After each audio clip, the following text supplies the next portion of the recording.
जय हिंद दोस्तों, आप लोगों का एक बार फिर से मिशन लुसेंट टेलीग्राम के यूट्यूब चैनल पर स्वागत है।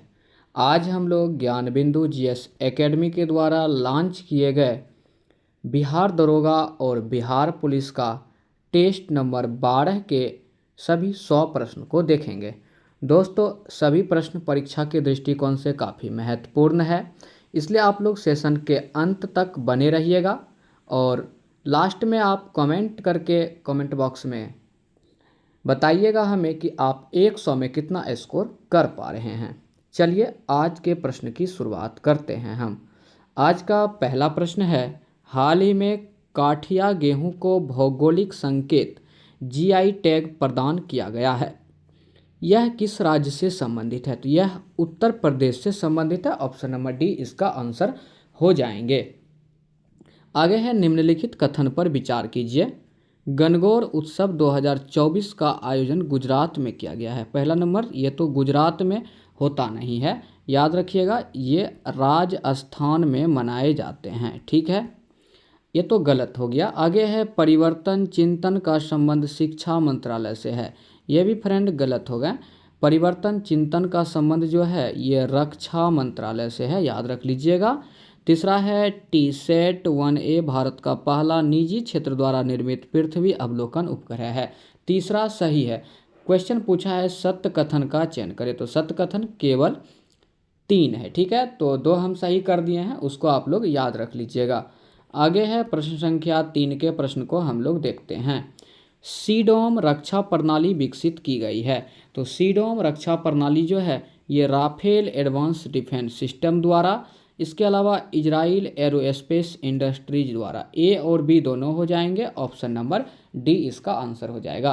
आगे है, चर्चा में रहे नेक्स केयर 19 CART कार्ट का संबंध किससे है? तो याद रखिएगा, मोस्ट इम्पॉर्टेंट प्रश्न है। नेक्स केयर 19 कार्ट टी का जो संबंध है ये किससे है? तो कैंसर के लिए भारत की पहली घरेलू जीन थेरेपी है। प्रश्न संख्या 5 के प्रश्न को अब हम लोग देखते हैं। प्रश्न है, निम्नलिखित कथन पर विचार करें। भारत नवीकरणीय ऊर्जा स्थापित क्षमता में विश्व में 5वें स्थान पे। फ्रेंड ये 5वें नहीं होगा, 4th रैंक पर है, याद रख लीजिएगा। भारत पवन ऊर्जा क्षमता में 4था और सौर ऊर्जा क्षमता में 5वां स्थान पर है। ये भी गलत है। हम अब भी एकदम करेंट 2025 का डाटा आपको याद करा रहे हैं, इसी को याद रखिएगा और टेस्ट जो लिया जाएगा उसमें यही अपडेट दिया जाएगा। ठीक है, तो भारत पवन ऊर्जा क्षमता इसमें भी और सौर ऊर्जा क्षमता इसमें भी, दोनों में 3rd रैंक पे आ गया है, ये याद रख लीजिएगा। ठीक है, अभी ये 1-2 दिन का डाटा है। ठीक है, तो दोनों में 3rd रैंक पे, किसमें? पवन ऊर्जा और सौर ऊर्जा में, और नवीकरणीय ऊर्जा में ये 4थे रैंक पे हैं। तो सत्य कथन पूछा था, तो सत्य कथन इसके अकॉर्डिंग क्या हो जाएगा फ्रेंड? हम जो है ना 1 और 2 दोनों सत्य कथन जो आपको आंसर करवाए हैं यही आपके बुक में मिलेगा। ठीक है, तो देख लीजिएगा, अगर 4th और 3rd रहेगा तो आंसर ए और बी कर दीजिएगा। ठीक है, और अगर नहीं रहेगा तो ना ही 1 ना ही 2 सही होगा। ठीक है, आप ये कर दीजिएगा अपने अकॉर्डिंग। तो फिलहाल हम यहाँ पे सही करवा दिए हैं दोनों को, तो 1 और 2 दोनों सत्य कथन है, ये आंसर करा देते हैं। आगे है, जॉब फॉर रेजिलियंस रिपोर्ट प्रकाशित किया जाता है, ये विश्व बैंक के द्वारा। ठीक है, विश्व बैंक के द्वारा। वहीं यदि विश्व बैंक की हेड की बात करें तो अजय बंगा इसके हेड हैं, ये याद रख लीजिएगा। ये 14th नंबर के इसके अध्यक्ष हैं, ये भी याद रखना है आपको। आगे है, प्रश्न संख्या 7। प्लास्टिक ओवरशूट डे रिपोर्ट के अनुसार वैश्विक स्तर पर किस देश की प्रति व्यक्ति प्लास्टिक अपशिष्ट उत्पादन दर सबसे कम है? तो भारत की। ऑप्शन नंबर बी इसका आंसर हो जाएंगे। आगे है, प्रश्न संख्या 8। हाल ही में जारी विश्व साइबर अपराध सूचकांक में भारत का रैंक क्या है? 10वां। कौन सा भारतीय बंदरगाह हाल ही में कार्गो वॉल्यूम के मामले में देश का सबसे बड़ा बंदरगाह बन गया है? तो हो जाएंगे पारादीप। ये कहाँ है? तो पारादीप ओडिशा में है, इसको याद रख लीजिएगा। आगे है, फोर्ब्स की दुनिया की सबसे अमीर महिला की सूची में कौन भारतीय महिला शामिल है? तो ये हो जाएंगे Savitri Jindal. Option number C इसका आंसर हो जाएंगे। प्रश्न संख्या 11 के प्रश्न को देखिए।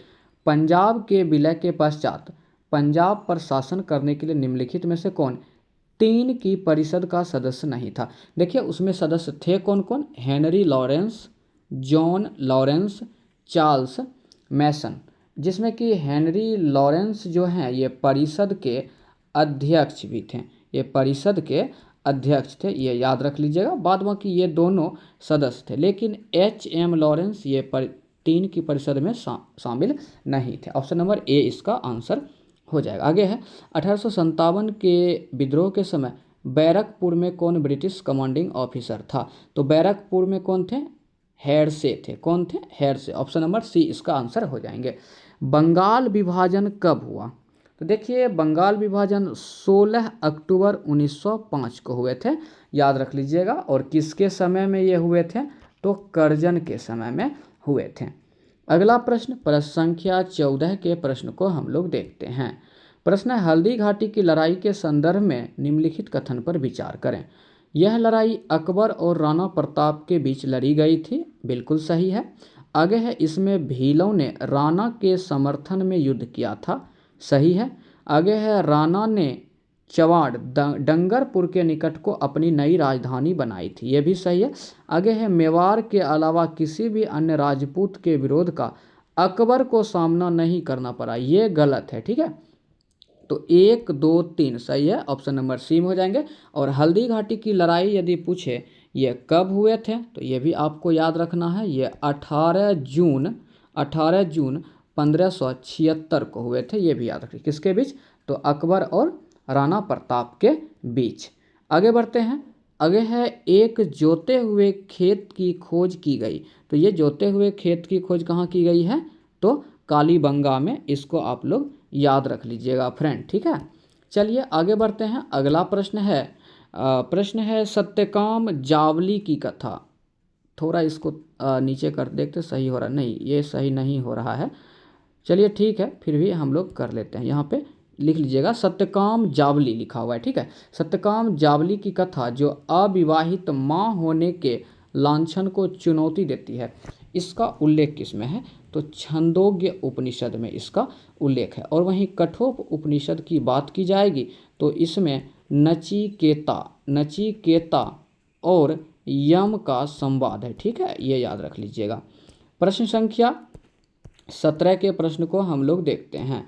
प्रश्न है अशोक द्वारा स्थापित सबसे सुरक्षित स्तंभ कौन है, तो लौरिया नंदनगढ़, इसको याद रख लीजिएगा, लौरिया नंदनगढ़ याद रख लीजिएगा। आगे है गुप्त शासक द्वारा जारी किए गए चांदी के सिक्के क्या कहलाते थे। ये प्रश्न जो है बहुत इम्पॉर्टेंट है, ठीक है, थोड़ा ध्यान से देखिएगा। तो गुप्त शासक जो चांदी के सिक्के जारी करते थे उसे रुपया कहते थे, ऑप्शन ए आंसर हो जाएगा, ठीक है। अब पन पूछेंगे, पन किसके समय की मुद्रा थी, तो पन जो है ये मौर्य के समय का चांदी का मुद्रा था, ठीक है। चांदी के जो मौर्य शासन के समय में मुद्रा थे उसको पन कहते थे। और दिनार गुप्त काल में ही ये किसके सिक्के थे, तो सोने के सिक्के थे। गुप्त काल में सोने के सिक्के दिनार, चांदी के सिक्के रुपयक, और मौर्य काल में चांदी के सिक्के पन। और ये देखिए कसारपन जो है फ्रेंड, इसको याद रख लीजिए, कसारपन जो प्राचीन काल थे, प्राचीन काल में जो आहत सिक्के होते थे, आहत सिक्के जो होते थे फ्रेंड, आहत सिक्के को ही साहित्य में, किसमें, साहित्य में कसारपन कहा गया है, ठीक है, याद रख लीजिएगा। अगला प्रश्न को हम लोग देखते हैं। अगला प्रश्न है निम्न में से कौन चंदेल शासक जो महमूद गजनवी से पराजित नहीं हुआ था, तो कौन, विद्याधर। आगे है उस सुल्तान का नाम बताइए जिसने खद्दान पर से जकात हटा दिया था। तो खद्दान पर से जकात हटा दिया था, ये हो जाएंगे सिकंदर लोदी, ठीक है, सिकंदर लोदी। आगे बढ़ते हैं। अगला प्रश्न को हम लोग देखते हैं। प्रश्न संख्या 21 दिसंबर 1916 के लखनऊ समझौते के संबंध में निम्नलिखित कथन पर विचार करें। चलिए विचार करते हैं। इस समझौते ने कांग्रेस के नरमपंथी और चरमपंथी दलों के बीच उभरते मतभेद को दूर कर दिया, बिल्कुल सही कहा है। आगे है इस समझौते में कांग्रेस ने मुसलमानों के लिए पृथक निर्वाचक मंडल की योजना पर सहमति व्यक्त की थी, ये भी सही है, तो सही पूछा है तो 1 और 2 दोनों ही सही हो जाएंगे। आगे बढ़ते हैं, प्रश्न संख्या 22 को देखते हैं। 22 में है फ्रेंड, थोड़ा ध्यान से प्रश्न को देखिएगा। गांधी जी के संबंध में निम्नलिखित कथन पर विचार करें। तो पहला पॉइंट है, नेताजी सुभाष चंद्र बोस ने उन्हें महात्मा को उपाधि दी थी। ये तो गलत बोल रहा है ना। सुभाष चंद्र बोस जो हैं इन्हें राष्ट्रपिता की उपाधि दिए थे, राष्ट्रपिता की उपाधि दिए थे। आप लोग इसको याद रख लीजिएगा। और महात्मा की उपाधि कौन दिए थे? तो R.N. टैगोर, रविंद्रनाथ टैगोर इसको महात्मा की उपाधि दिए थे। आगे है, ब्रिटिश साम्राज्य के प्रति उनकी निष्ठा के लिए उन्हें मानद नाइटहुड की उपाधि से सम्मानित किया गया था। तो मानद नाइटहुड की उपाधि से भी गांधी जी को नहीं सम्मानित किए गए थे। आगे है, उन्होंने प्रथम विश्व युद्ध के दौरान अंग्रेज को बिना शर्त समर्थन दिया था। ये सही पॉइंट है। तो केवल 3 सही है, क्योंकि यहाँ सही उत्तर चुनने के लिए बोला गया था। ठीक है, आगे बढ़ते हैं। अगला प्रश्न, प्रश्न संख्या 23 नंबर के प्रश्न को देखते हैं। नीचे दिए गए घटनाक्रम को उनके कालक्रम के अनुसार व्यवस्थित करें तथा नीचे दिए गए कूट का प्रयोग कर सही उत्तर चुनिए। चलिए, पहले काकोरी षड्यंत्र 1 नंबर का आंसर यहाँ लिख रहे हैं। ये कब हुआ था? तो ये 9 अगस्त 1925 को हुआ था। 2 नंबर का लिख रहे हैं बारदोली सत्याग्रह, ये 1928 में हुआ था। 3 नंबर लिख रहे हैं चटगांव शस्त्रागार लूट, ये 18 अप्रैल 1930 को हुआ था। ठीक है, और इससे संबंधित व्यक्ति याद रखिएगा सूर्यसेन थे, ऐसे लिख देते हैं हम, सूर्यसेन थे। आगे है नौजवान भारत सभा, 4 नंबर का यहाँ लिख देते हैं। ये 1926 में इसकी स्थापना की गई थी। किसके द्वारा? तो भगत सिंह के द्वारा। किसके द्वारा? भगत सिंह के द्वारा। अब तो आप लोग आंसर कर ही सकते हैं। तो सबसे पहले क्या हो जाएगा ना, सबसे पहले हो जाएंगे काकोरी षड्यंत्र केस, जो कि 9 अगस्त 1925 को 1 हो जाएगा। दूसरा हो जाएगा फ्रेंड 1926 वाला, 1 के बाद 4 हो जाएगा, मतलब 1 4 ऑप्शन नंबर ए में ही दिख रहा है। ठीक है, 1 4 2 3 ये आंसर हो जाएंगे। आगे बढ़ते हैं, प्रश्न संख्या 24 के प्रश्न को देखते हैं। मिश्रित अर्थव्यवस्था से क्या अभिप्राय है? तो मिश्रित अर्थव्यवस्था में क्या होता है ना, सरकारी एवं निजी क्षेत्र का सह अस्तित्व होता है। सरकार के साथ साथ निजी व्यक्ति का भी उसमें सह अस्तित्व होते हैं। आगे है, देश के निम्नलिखित समूह में से किसके साथ अरुणाचल प्रदेश की सीमा साझा होती है? तो चलिए हम जो पूर्वी भारत है इसका एक छोटा सा मैप यहाँ बनाते हैं। ठीक है, चलिए ये हम जो है मैप बना लिए हैं। तो यहाँ से देखिए फ्रेंड, थोड़ा ध्यान दीजिएगा, थोड़ा हम कलर चेंज कर लेते हैं। ये क्या है? A for Arunachal Pradesh. और यहाँ पे देखिए ये क्या है? यहाँ पे हम लिख देते हैं बी, भूटान। और इस साइड जो है ये इस एरिया, ये म्यांमार का एरिया है। तो आप खुद बता दीजिए। और जो ऊपर का एरिया है, यहाँ पे थोड़ा ध्यान दीजिएगा, ये ऊपर का एरिया जो है इधर चीन है। ठीक है, तो अब आप बताइए, ये अरुणाचल प्रदेश जो है ये किस किस से सीमा टच किया? एक तो चीन से कर दिया, एक भूटान से कर दिया, और इधर पूरब में म्यांमार से कर दिया। तो अब आप इसका आंसर तो कर ही सकते हैं। देख लेते हैं किस में है, भूटान, चीन और म्यांमार। ठीक है, इसको याद रख लीजिएगा। वहीं यदि आपसे पूछा जाए कि भारत भूटान के साथ कितना सीमा साझा करता है, तो भूटान के साथ 699 सीमा साझा करते हैं। चीन के साथ 3 4 8 8 34 88 किलोमीटर सब हो जाएगा, सीमा साझा करते हैं। और वहीं म्यांमार के साथ पूछे तो 1643 सीमा साझा करते हैं।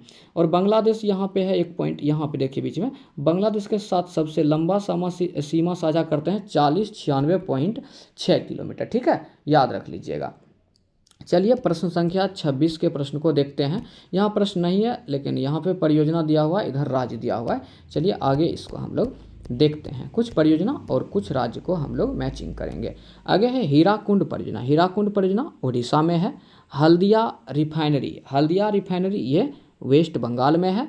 तारापुर परमाणु केंद्र ये महाराष्ट्र में है। कुद्रेमुख कर्नाटक में है। ठीक है, याद रख लीजिएगा। तो 1 का 2 2 का 1, यानी कि 1 का 2 2 का 1 दो ऑप्शन में है।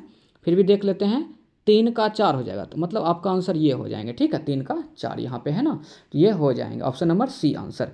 आगे है 2011 की जनगणना के अनुसार निम्नलिखित राज्य में से किस राज्य में स्त्री और पुरुष साक्षरता सबसे अधिक अंतर था। तो ये आंसर हो जाएंगे राजस्थान में। ठीक है, राजस्थान में।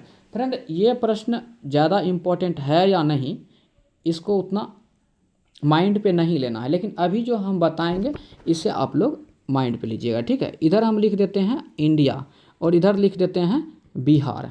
ठीक है, तो पहले यहाँ पे हम लिखेंगे 1 2 3 कर देते हैं।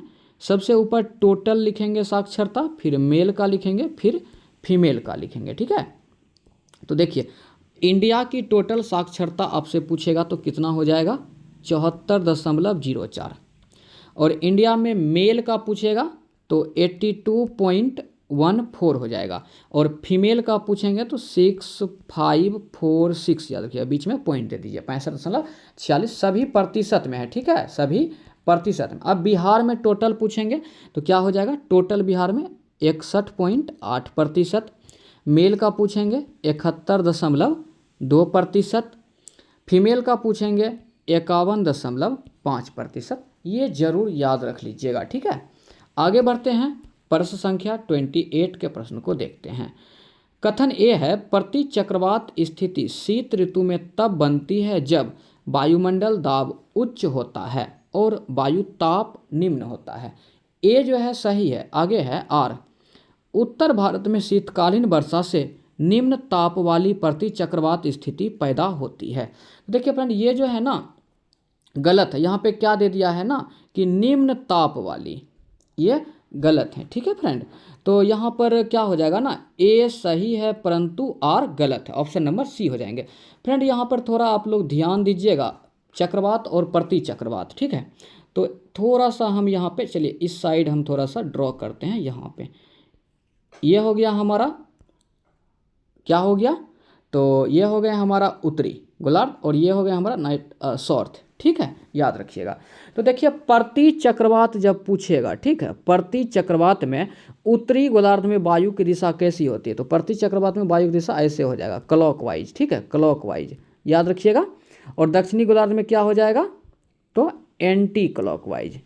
अब वहीं चक्रवात पूछेंगे, क्या पूछेंगे, चक्रवात, तो चक्रवात में याद रखिएगा उत्तरी गोलार्ध में एंटी क्लॉकवाइज और दक्षिणी गोलार्ध में क्लॉकवाइज, ये क्वेश्चन पूछता है। और जैसे अभी आप क्या देखें ना, प्रति चक्रवात ये कहाँ उत्पन्न हो रहा है, थोड़ा ध्यान दीजिएगा, वायुमंडल दाब उच्च होने के कारण। तो प्रति चक्रवात जो होता है, मान लीजिए यहाँ पे केंद्र है, केंद्र में जो है ना वायुमंडलीय दाब उच्च है, इसलिए ये बाहर की तरफ हवा जाता है। तो क्वेश्चन पूछता है प्रति चक्रवात में हवा कहाँ से कहाँ तक जाता है, केंद्र से किधर जा रहा है, बाहर की ओर जा रहा है। और वहीं आपसे पूछेगा चक्रवात, ये मान लीजिए फिर चक्रवात है, ये केंद्र है, चक्रवात में हवा कहाँ से आएगा, तो बाहर से अंदर की ओर आएगा। क्यों, क्योंकि यहाँ पे केंद्र में निम्न दाब होता है, क्या होता है, निम्न दाब, तो इसलिए बाहर से हवा यहाँ भरने के लिए आता है।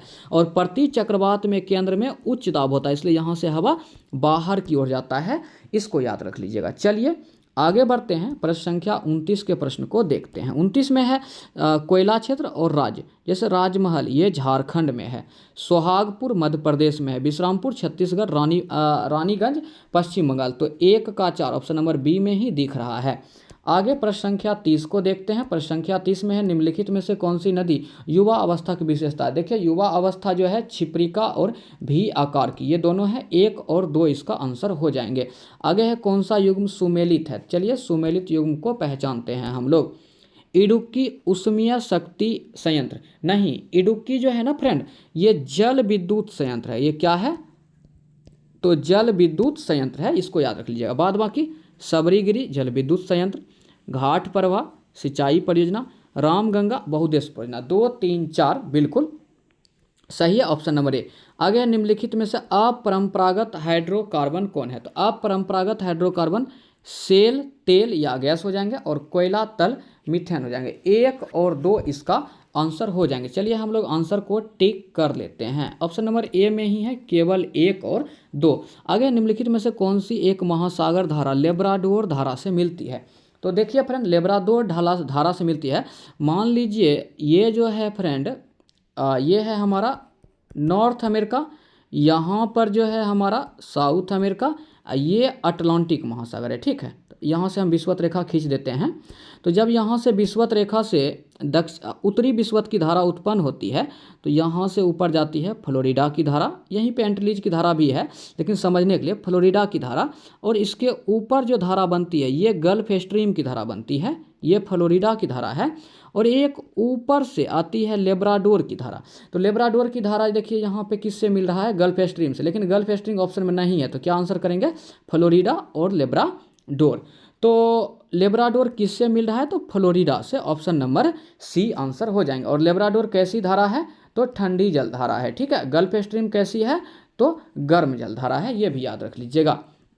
अगला प्रश्न को देखते हैं। अगला प्रश्न है, निम्नलिखित मौसमी दशाओं में से कौन सी वायुदाब मापी, मतलब बैरोमीटर में अचानक गिरावट को क्या दर्शाता है। जब देखिए अचानक ये गिर जाएंगे, ठीक है, तो तूफानी मौसम होगा, और धीरे धीरे जब गिरेंगे तो उसमें क्या होता है, वर्षा होता है, और जब धीरे धीरे ऊपर उठते हैं तो मौसम साफ होता है। ये बात आप लोग याद रख लीजिएगा। अगला प्रश्न, प्रश्न संख्या 35, अफ्रीका के निम्नलिखित पर्वतों को उत्तर से दक्षिण के क्रम में सजाइए। देखिए उत्तर से दक्षिण मतलब ऊपर से नीचे की ओर आना है, तो सबसे पहले हो जाएंगे एटलस पर्वत, फिर कैमरून पर्वत, और सबसे नीचे ड्रैकन्सबर्ग पर्वत। 1 2 3 सही है, ठीक है, याद रखिएगा। और फ्रेंड एक पॉइंट हम आपको याद करा रहे हैं, याद रख लीजिएगा। पूछेगा एटलस देश जो है, मतलब एटलस पर्वत ये किन किन देश में फैला है, तो आप लोग एटीएम का तो यूज करते ही हैं, ATM, इससे याद रखेंगे। A फॉर क्या हो जाएगा, Algeria, T for Tunisia, M for Morocco हो जाएगा, ठीक है। ये याद रखिएगा फ्रेंड, कहीं ना कहीं आपको एग्जाम में मिल जाएंगे। क्या हो जाएंगे, अल्जीरिया, ट्यूनिसिया और मोरक्को, याद रख लीजिएगा। चलिए आगे बढ़ते हैं, प्रश्न संख्या 36 के प्रश्न को देखते हैं। कुछ मरुस्थल है और प्रकृति। देखिए मोजेब मरुस्थल ये गर्म है, चीहू आहू आ ये जो है गर्म है, सही है। पेंटागोनिया ये भी गर्म है, और ग्रेट बेसिन जो है, सॉरी पेंटागोनिया जो है ये ठंडा में, क्यों, क्योंकि ये अर्जेंटीना में है। अर्जेंटीना में कहाँ पे है, अर्जेंटीना में, तो अर्जेंटीना नीचे की ओर है जहाँ पर ठंडा प्रकृति होता है वहाँ पे, तो और वहाँ ठंडा मरुस्थल, और ग्रेट बेसिन जो है ये भी ठंडा है। तो सभी सही है, 1 2 3 4 सभी सही है, ऑप्शन नंबर डी हो जाएंगे। आगे है, निम्नलिखित में से किसने संविधान सभा के विचार विमर्श में भाग नहीं लिया था, तो मुस्लिम इसमें भाग नहीं लिए थे, मुस्लिम लीग भाग नहीं लिए थे, ठीक है। आगे है, और यहाँ पे मुस्लिम लीग का गठन की यदि बात की जाए तो इसको भी याद रख लीजिएगा, 1906 में इसका गठन किया गया था। आगे बढ़ते हैं, प्रश्न संख्या 38 के प्रश्न को देखते हैं। निम्नलिखित में से कौन सी विशेषताएं ब्रिटिश संविधान से भारत के संविधान में ली गई है। देखिए ब्रिटिश संविधान, सबसे पहली बात तो सभी ब्रिटिश संविधान से लिए गए होंगे। विधि का शासन ये भी सही है, विधि निर्माण प्रक्रिया ये भी सही है, न्यायपालिका क्षमता, हालांकि उस देश के जैसा न्यायपालिका है लेकिन ये उसके संविधान से ग्रहण नहीं किया गया है, ठीक है, ये उसकी विशेषता है लेकिन उसके संविधान से ग्रहण नहीं किया गया है।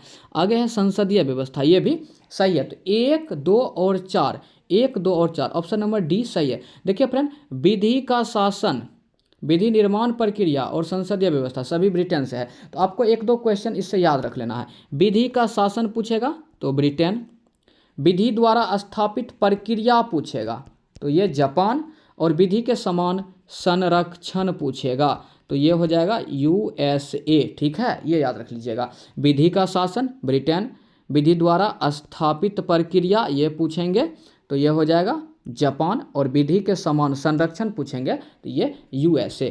अगला पॉइंट है, भारत में कितने राज्य और संघराज्य क्षेत्र है, तो 28 राज्य 8 संघराज्य क्षेत्र हैं। प्रश्न संख्या 40 के प्रश्न को देखते हैं, और लास्ट में पूछा है इसमें सही कथन का चयन करें। शोषण से मुक्ति के अधिकार के अनुसार किसी को भी कम मेहनताना पर काम करने या बंधुआ मजदूर के तौर पर काम करने को मजबूर नहीं किया जा सकता है, सही है। संविधान के अनुसार 14 साल से कम उम्र के किसी भी बच्चों को किसी कारखाने या खदान या किसी अन्य खतरनाक व्यवसाय में काम पर नहीं रखा जाएगा। दोनों कथन सही है, ऑप्शन नंबर सी, ठीक है, याद रख लीजिएगा। चलिए प्रश्न संख्या 41 के प्रश्न को हम लोग देखते हैं। 41 में है कथन पर विचार करना है, और लास्ट में पूछा है सही कथन कौन सा है। पहला है मौलिक अधिकार और नीति निर्देशक तत्व एक दूसरे के पूरक हैं, सही है। आगे है मौलिक अधिकार सरकार के आदेशात्मक होते हैं, वहीं नीति निर्देशक तत्व केवल निर्देशात्मक होते हैं। बहुत बढ़िया पॉइंट है कि मौलिक अधिकार जो है ना सरकार के लिए आदेशात्मक होता है, यह आदेश के रूप में कार्य करता है, और नीति निर्देशक तत्व जो है ये सिर्फ निर्देश दे सकता है। ठीक है, आगे है मौलिक अधिकार खास तौर पर व्यक्ति के अधिकार को संरक्षित करते हैं, जबकि नीति निर्देशक तत्व पूरे समाज के हित की बात करते हैं। सभी सही है, उपर्युक्त सभी सही है। वहीं मौलिक अधिकार की बात करें, ये कहाँ से लिया गया है, तो मौलिक अधिकार यूएसए से लिए गए हैं, और राज्य के नीति निर्देशक तत्व कहाँ से लिए गए हैं, तो आयरलैंड से लिए गए हैं, याद रख लीजिएगा। अगला प्रश्न, प्रश्न संख्या 42 के प्रश्न को देखते हैं। निम्नलिखित कथन पर विचार करें।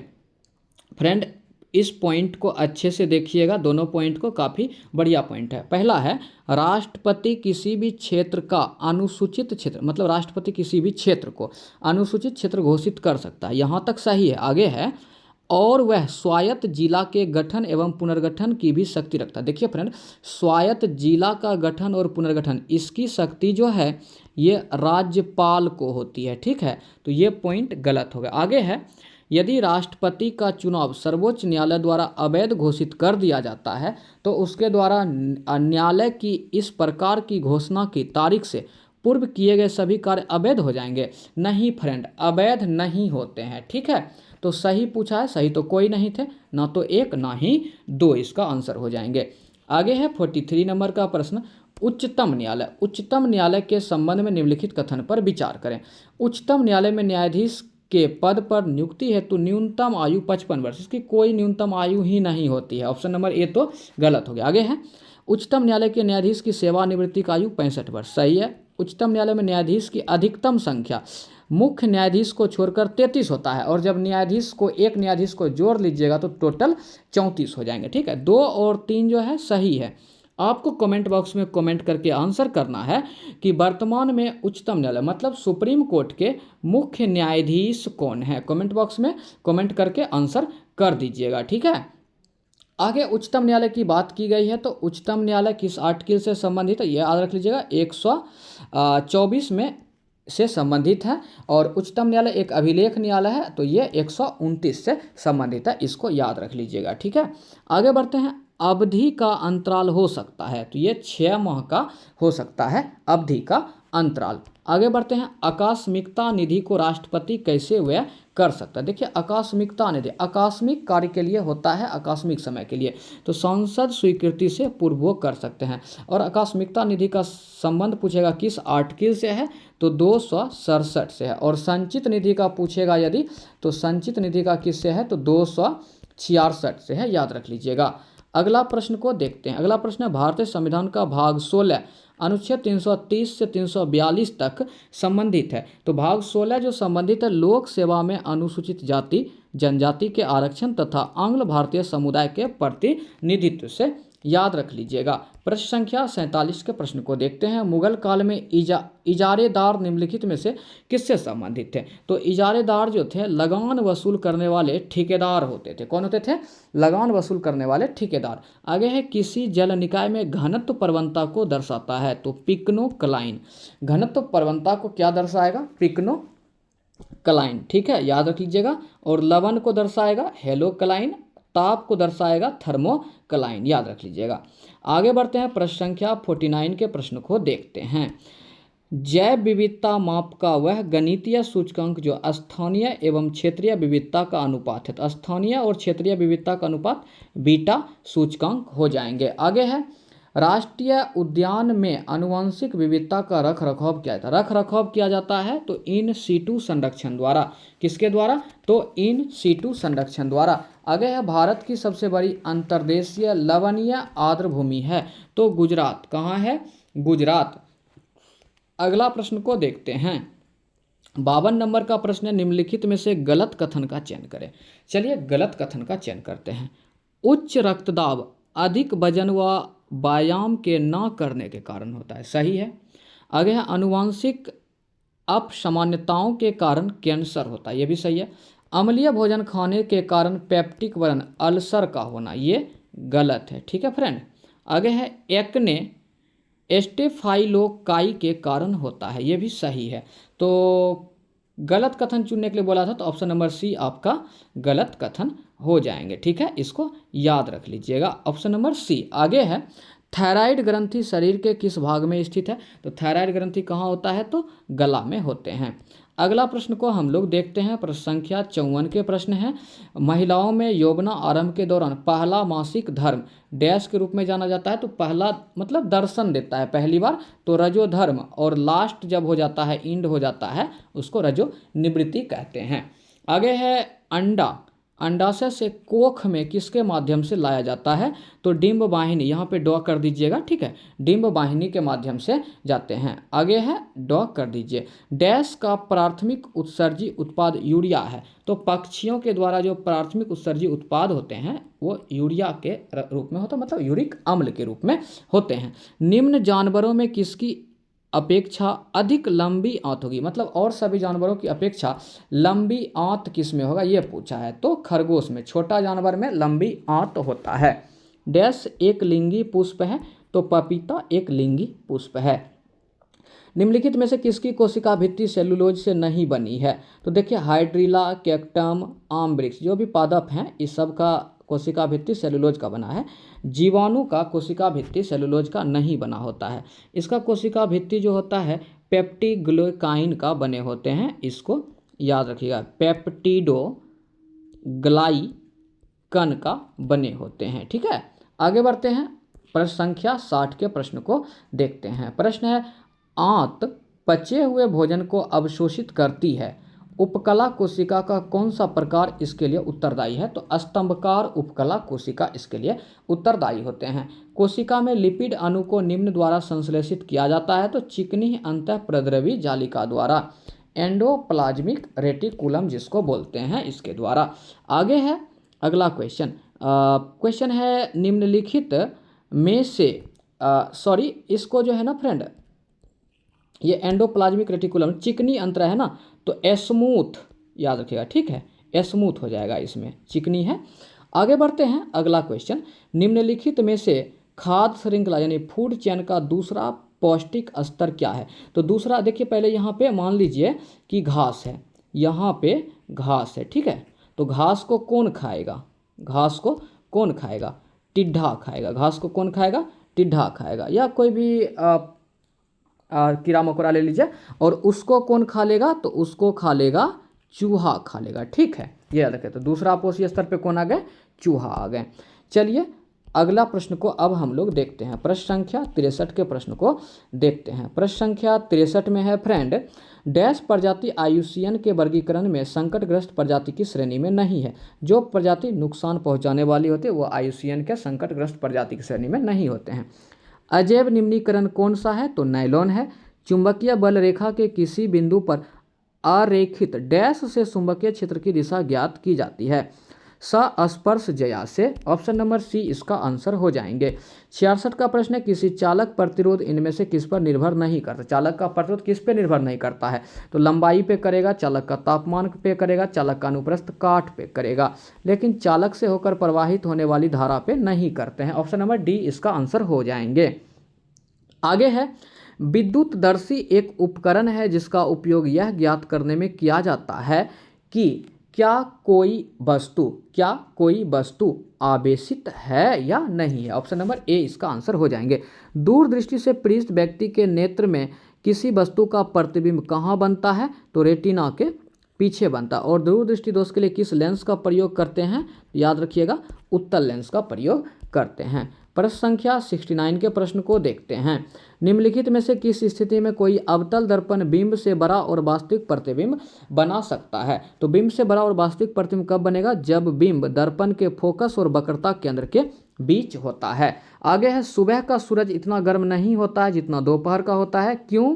क्योंकि सुबह के समय सूरज की किरणें को अंतरिक्ष में अधिक दूरी तय करनी पड़ती है। ऑप्शन नंबर डी इसका आंसर हो जाएंगे। अगला प्रश्न, किस वैज्ञानिक ने सर्वप्रथम बर्फ के दो टुकड़ों को आपस में घिस कर पिघला दिया था? तो हेम्फ्री डेवी, याद रख लीजिएगा, हेम्फ्री डेवी। आगे है, क्लोरीन, फ्लोरीन और आयोडीन ये किस समूह के उदाहरण है?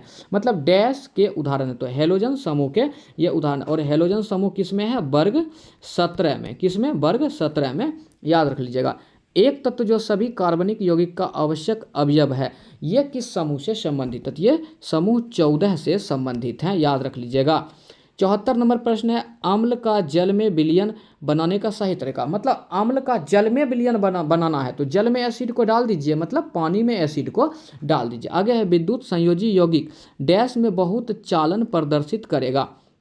देखिए, विद्युत संयोजी यौगिक जो है गलित अवस्था यानी गलित व्यवस्था में विद्युत चालक प्रदर्शित करते हैं। प्रश्न संख्या 76 के प्रश्न को देखते हैं। 76 में सोडियम कार्बोनेट का रासायनिक सूत्र Na2CO3 हो जाएंगे। आगे है, एक राष्ट्र एक नेता का नारा किसने दिया था। तो एक राष्ट्र एक नेता का नारा हिटलर दिए थे। Option number B. रूसी शासक जार निकोलस द्वितीय ने कब त्यागपत्र दिया था। तो 2 मार्च 1917 को। कब? 2 मार्च 1917 को।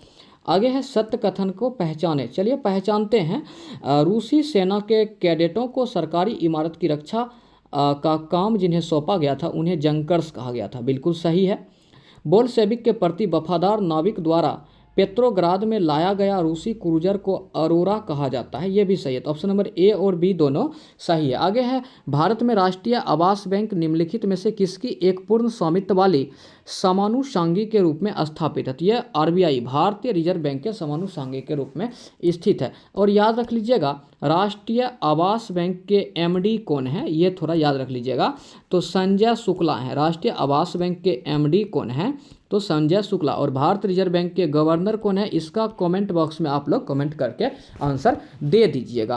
प्रश्न संख्या 81 के प्रश्न को हम लोग देखते हैं। 81 में है, वह मुद्रा जिसमें शीघ्र पलायन कर जाने की प्रवृत्ति होती है हॉट मनी कहलाती है। बिल्कुल सही है। वह मुद्रा जिसकी आपूर्ति की तुलना में मांग लगातार अधिक रहती है उसे हार्ड करेंसी कहते हैं। यह भी सही है। वह मुद्रा जिसकी मांग आपूर्ति की तुलना में कम रहती है उसे हार्ड करेंसी कहते हैं। ये गलत है। वह मुद्रा जिसकी आपूर्ति अंतर्राष्ट्रीय बाजार में मांग की तुलना में अधिक रहती है वो सॉफ्ट करेंसी कहलाती है। ये भी सही है। थोड़ा वीडियो को पॉज करके आप इसे अच्छे से पढ़ लीजिएगा। तो 1, 2 और 4 सही है। इसका आंसर ऑप्शन नंबर बी हो जाएंगे। अगला प्रश्न है, जीएनपी से एनएनपी निकालने के लिए किसको घटाया जाएगा। तो जीएनपी से एनएनपी निकालने के लिए मूल्यह्रास को घटाया जाता है। पिछले वीडियो में भी हम लोग बात किए थे। आगे जैसे जैसे अर्थव्यवस्था विकसित होती है राष्ट्रीय आय में तृतीयक क्षेत्र का अंश क्या होगा। तो वो बढ़ते जाता है। तृतीयक क्षेत्र का अंश बढ़ते जाता है। तृतीयक क्षेत्र को सेवा क्षेत्र के नाम से भी जानते हैं, याद रख लीजिएगा। किस समिति ने कृषि जोत पर कर लगाने की संस्तुति की थी। तो राज समिति। कौन समिति? राज समिति। प्रश्न संख्या 85 के प्रश्न को देखते हैं। भारत में योजना के संबंध में सबसे पहला विचार प्रस्तुत करने का श्रेय किसे जाता है। तो एम विश्वेश्वरैया को। आगे है, राजकोषीय घाटा से क्या तात्पर्य। देखिए, राजकोषीय घाटा निकालने के लिए कुल व्यय से राजस्व प्राप्ति, ऋण की वसूली और विनिवेश से प्राप्ति, ये तीनों का योग को हम घटा देंगे तो राजस्व घाटा प्राप्त हो जाएगा। राजकोषीय घाटा। ठीक है। और अभी राजकोषीय घाटा कितना प्रतिशत है? 4.4%। ठीक है। और राजस्व घाटा पूछेंगे तो 1.8% हो जाएंगे। ये भी याद रख लीजिएगा। प्रश्न संख्या 87 के प्रश्न को अब हम लोग देखते हैं। निम्नलिखित में से किसे पूंजीगत व्यय माना जाता है। पूंजीगत व्यय स्कूल की इमारत का निर्माण करना, इसे पूंजीगत व्यय माना जाता है। 1 जुलाई 2017 को भारत में जीएसटी का औपचारिक रूप से शुभारंभ हुआ था तो संसद भवन से। और जीएसटी अपनाने वाला पहला राज्य कौन हो जाएगा? असम। और विश्व में पूछेंगे तो कौन हो जाएगा? फ्रांस हो जाएगा। ये 1954 में जीएसटी अपनाए थे। और भारत में जो जीएसटी अपनाया गया है ये किस देश के मॉडल पर है। तो ये कनाडा के मॉडल पर आधारित है। जीएसटी में कुल 5 स्लैब होते हैं, कहीं कहीं 4 स्लैब भी आता है। तो याद रखिएगा 0, 5, 12, 18 और 28। जहाँ 4 स्लैब आएगा उसमें 0 को छोड़ दिया जाता है। ठीक है, ये याद रख लीजिएगा। और जीएसटी किस प्रकार के कर हैं। तो ये अप्रत्यक्ष कर हैं, इसको भी याद रख लीजिएगा। चलिए अगला प्रश्न को देखते हैं। प्रश्न संख्या 89 में है, औरत नामक चित्र का चित्रांकन किसने किया था। तो रविंद्रनाथ बोस किए थे। औरत नामक चित्र का चित्रकार कौन थे। तो रविंद्रनाथ बोस थे। इसको आप लोग थोड़ा याद रख लीजिएगा। आगे है, संघ राज्य क्षेत्र और प्रशासक और संचालन करता। फ्रेंड, यहाँ तो इसकी कोई चर्चा ही नहीं है, लेकिन चलिए हम लोग प्रश्न को देख लेते हैं। पंडित रविशंकर ये किससे संबंधित है। तो पंडित रविशंकर क्या बजाते थे? सितार। ठीक है, 1 का हो जाएगा 3। आगे है, हरि प्रसाद चौरसिया। हरि प्रसाद चौरसिया ये बांसुरी बजाते थे। 1 का 3 हो गया, 2 का 4 हो गया, 3 का देखते हैं ओंकार नाथ ठाकुर ये वायलिन बजाते थे। 3 का 2 और 4 का तब क्या आ जाएगा, बिस्मिल्लाह खां शहनाई। 4 का 1, तो 1 का 3 कहाँ पे है, ऑप्शन नंबर बी में है। ठीक है, 2 का 4, 3 का 2, 4 का 1। ठीक है, इसको याद कर लीजिएगा। 91 नंबर का प्रश्न है, माइकल जैक्सन संबंधित है, तो ये पॉप संगीत से है। कंप्यूटर में शब्द की लंबाई किस में मापते हैं, बीट्स में मापते हैं। निम्नलिखित में से कौन सा एक संपीड़न सॉफ्टवेयर है, तो विन जिप ये एक संपीड़न सॉफ्टवेयर है। आगे, भारत में गठित पहली सहकारी समिति कौन थी, तो साख समिति थी। अगला प्रश्न देखते हैं। अगला प्रश्न है, प्लानिंग एंड दी पुअर पुस्तक के लेखक कौन है, तो B.S. मिन्हास हो जाएंगे, ऑप्शन नंबर बी। संज्ञा बजट को अधिकतम आय प्राप्त होती है, संज्ञा बजट को अधिकतम आय प्राप्त होती है, ये कॉरपोरेट कर से, ऑप्शन नंबर डी। निम्नलिखित में से कौन सा क्रेडिट कार्ड एसोसिएशन है, तो credit card association Citi bank कॉडर्स हो जाएंगे, ऑप्शन नंबर डी। अगला प्रश्न मोस्ट इंपॉर्टेंट प्रश्न है, इसको ध्यान से थोड़ा आप लोग देखिएगा। निम्नलिखित में से मुद्रा आपूर्ति की सर्वाधिक तरल माप, तो सर्वाधिक तरल M1 हो जाएंगे। जब इसको बोलेंगे ना फ्रेंड बढ़ते से घटते क्रम में, तो लिख दीजिएगा M1, फिर M2, फिर M3, सॉरी यहाँ पे जो है M1 के बाद M2, फिर M3 हो जाएंगे, फिर M4 हो जाएंगे। तो M4 क्या हो गया, कम तरल हो गए ना, कम तरल हो जाएंगे। और वहीं आपसे पूछेगा कि व्यापक मुद्रा कौन है, तो व्यापक मुद्रा M3 है। ठीक है, व्यापक मुद्रा M3 है, इसको आप लोग याद रख लीजिएगा।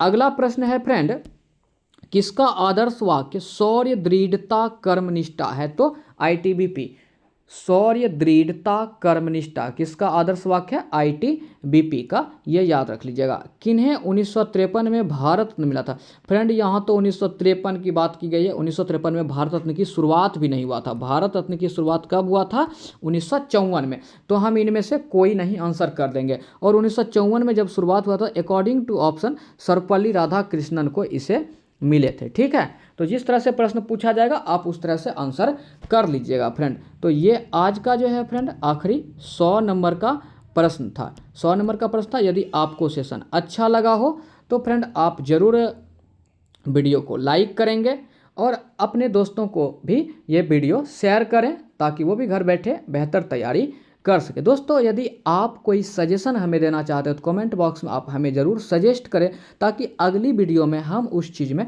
इम्प्रूवमेंट ला सकें। Thank you.